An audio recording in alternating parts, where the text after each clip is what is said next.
Okay, enough of you guys have hit me up in the comments and via email. Hey, Seattle, Seattle, Seattle, Seattle. What's going on?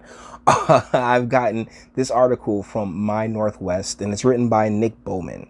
Inside look inside Seattle's newly formed Capitol Hill Autonomous Zone. Yeah, the I'm telling you, if I were still doing editing the way that I used to, the Green Hill Zone music would definitely be in the background. I know you peeped the thumbnail. On Monday, Seattle Mayor Ginny Durkin announced that police at the city's East Precinct would be leaving the area and reopening streets that had been blocked off for almost 2 weeks. It didn't take long before what's become known as the Capitol Hill Autonomous Zone began to take shape. They call it the CHAZ. Oh my God, these people. These folks, man. Barriers originally set up by police have been repurposed to set up the borders of the zone. So they basically needed police to, oh my goodness. Talk about setting yourself up, huh? What used to be the Seattle Police Department on the corner of 12th and Pine now reads Seattle People Department. My goodness. Kuro,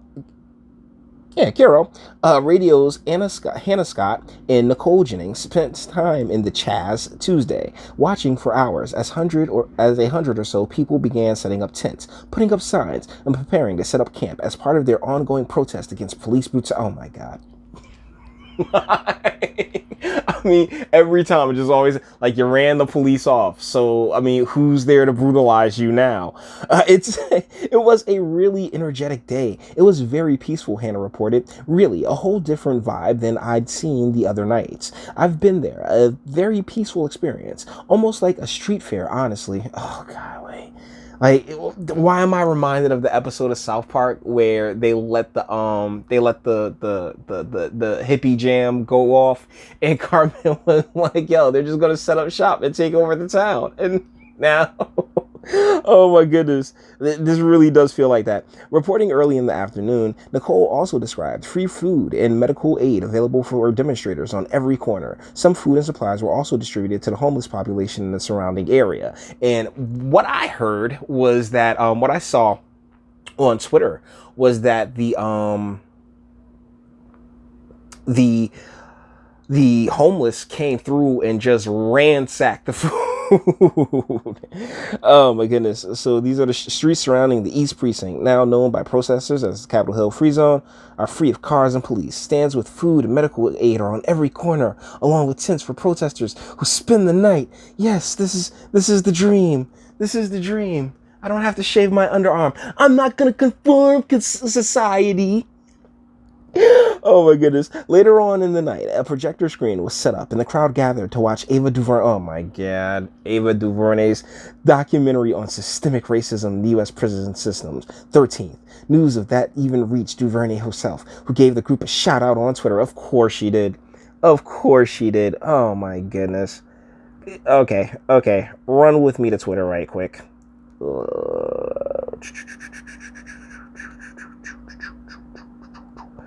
Come on, guys. Run with me to Twitter. Okay. Let's get into the profile. Likes, because I actually liked quite a bit of the stuff that was taking place down there. So, yeah, let's check it out a little bit. Oh.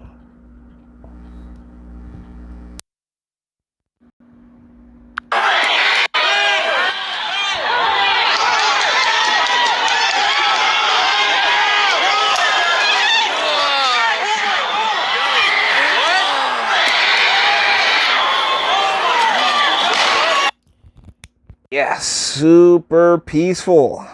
This witnesses say car just plowed into a crowd on 11th Avenue, Capitol Hill, near East Precinct. That was like 2 days ago.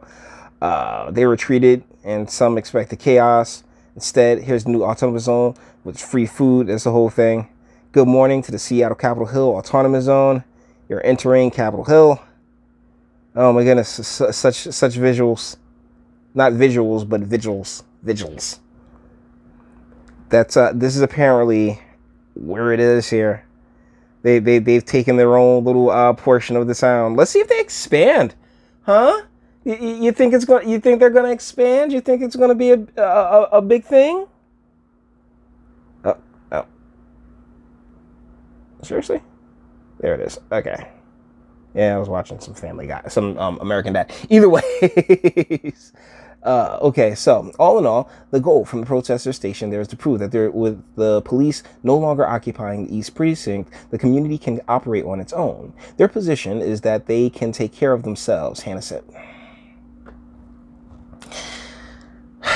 The group also recently published a lengthy 30-point list of demands for city council and the mayor's office. Some go far beyond what council members like Teresa Mosqueda and Kashima Swant have proposed in recent days, including a call to abolish the Seattle Police Department and attend criminal justice and the attached criminal justice apparatus.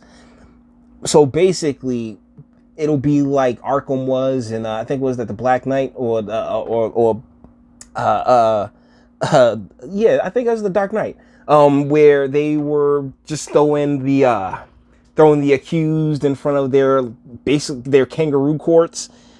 Oh my goodness. Other demands on the list are more wide-ranging, including rent control, restoration of city arts funding, and free college across Washington state. Oh my goodness. This is basically a hostage situation. Speakers throughout the day addressed smaller scale changes as well, including one who stressed the importance of investing in black-owned businesses. Okay, first and foremost, when it gets to the whole black-owned thing, can we please get some, what's the name? Get good black customer service? Like, because everybody sits there and screams about it.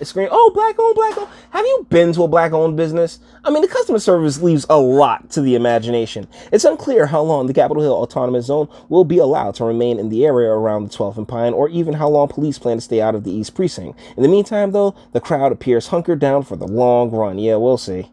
We shall see. This is ridiculous. If you guys want to, have your own little hippie space, there's plenty of space out in like Utah, Montana. Get yourself a nice little plot of land. But this whole taking over a city and taking over a police department, even though I do not agree with a lot of tactics used, I believe that there's plenty of work to be done when it comes to laws and reforms. I also do not believe in allowing the inmates to run the asylum at all, and that's what's taking place here. I'm very curious what Washington State's governor has to say or is willing to do about any of this, but we'll see. So guys, you asked me to, and I talked about it, and honestly, it's insane. But at the same time, the Northwest, because that's up there with Oregon and in Seattle, they're like it's super lefty, super Marxist, super commie type swagoo that they got going on out there. So it's to be expected. Grievance studies, right? Everybody got a problem. Everybody wants to sit here and trip. Nobody really wants to, think about the long-term effects and how to make actual emphatic long-term change. This is just all about feelings. And I'm sorry, guys, that's unsustainable because feelings go away. And then you got to be left with, what makes sense and what doesn't. And after you get off of that adrenaline high that the feelings conjure up, cooler heads eventually always prevail. So with that being said, we're going to bring this one to an end. All the internet stuff. If you like the toss, like dislike, go ahead, do that too. Nobody's scared of you. Sub. If you enjoy my fantastic voice and want to get videos like this every single day, share it because sharing is caring. And YouTube and Bitchute like are the biggest fans of your boy over here for very obvious reasons. Bang the bell for notifications and speak. Let me know what you guys think in the comments. This is it's a very, very tumultuous situation, but we'll see how it plays out. I wonder if the governor will come on in and maybe bring in the guard, but that's not very likely due to, it just being as blue as it is. We'll see. Because the capitulation has just been off the Beelzebub. And it's like, why? Like, no, you can't keep giving in. Because once you give them a pound of flesh, you know what? Now they're looking for 15, 20. Think about it. Until the next one.